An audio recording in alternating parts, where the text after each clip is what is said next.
Rome was the mightiest empire in the ancient world, but who were its greatest enemies? Some were fellow Mediterranean powers, others were nomadic tribes from beyond the frontiers of civilization. But none gave Rome more trouble than the Germanic warlords who lived north of the Danube. They nearly toppled the empire in the 3rd century, and again in the 5th. But Rome's enemies weren't always who they seemed.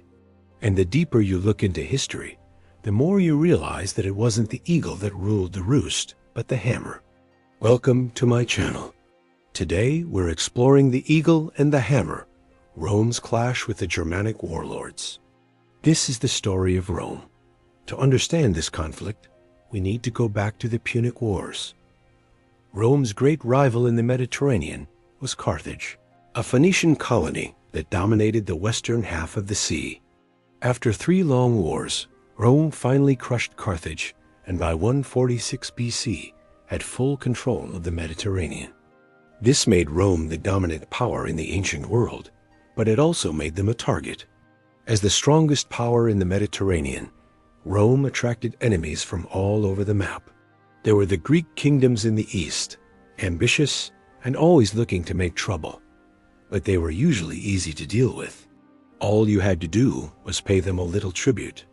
Then there were the Egyptians, but they were more of an economic burden than a military threat. The real threat came from the nomadic tribes beyond the fringes of Roman civilization. There were the Gauls in the north, a collection of Celtic tribes who lived along the Rhine and the Danube. They were tough, warlike, and independent. They gave Rome fits for decades, but never really threatened the heartland of the empire. The same couldn't be said of the Dacians and the Goths. These 2 tribes lived east of the Danube and had close ties to the Greek and Egyptian kingdoms. They would soon team up with Rome's other enemies to launch a massive attack on the empire. But before we get into that, let's talk about today's sponsor. It's a history podcast that takes you on adventures through time. Their stories are so detailed and well-researched that it feels like you right there, living through history yourself. Now let's get back to the eagle and the hammer. As Rome grew, so did their list of enemies. By the 3rd century, the empire was being attacked from all sides. In the east, it was the Persians and the Egyptians. In the west, it was the Gauls and the Dacians. But Rome's enemies weren't just outside the borders. There were ambitious generals and disgruntled emperors plotting to take the throne.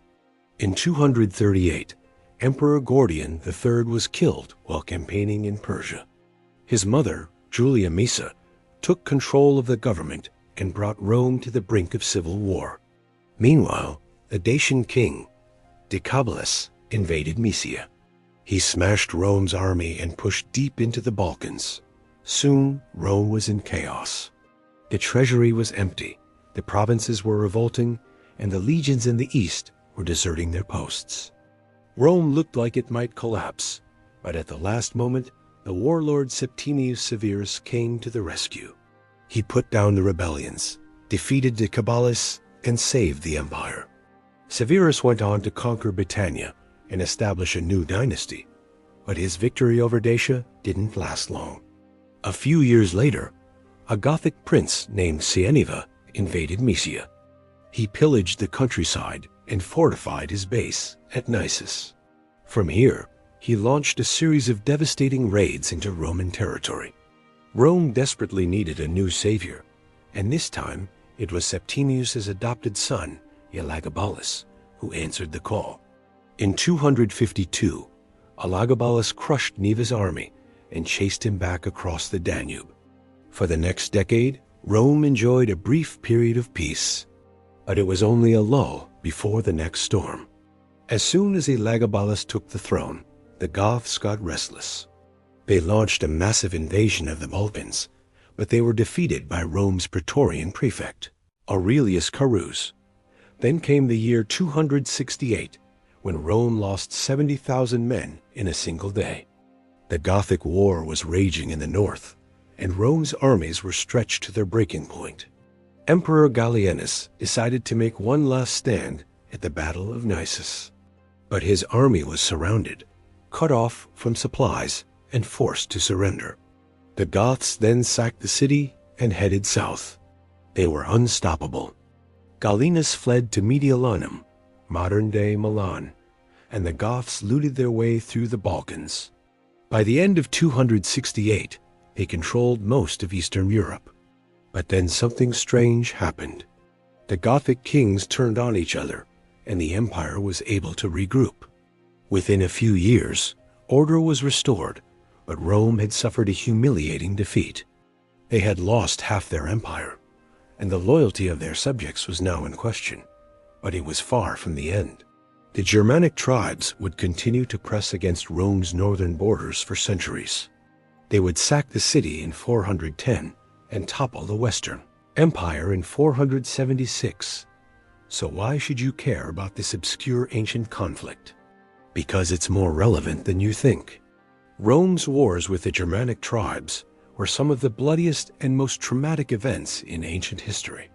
They marked the beginning of the end for the Roman Empire and helped usher in the Middle Ages. But they also left a lasting legacy on Europe.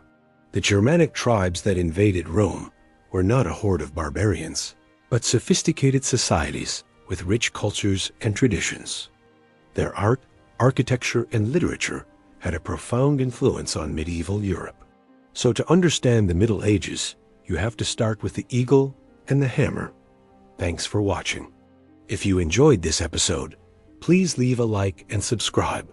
Until next time, remember, Rome wasn't built in a day, but the Goths sure knew how to burn it down.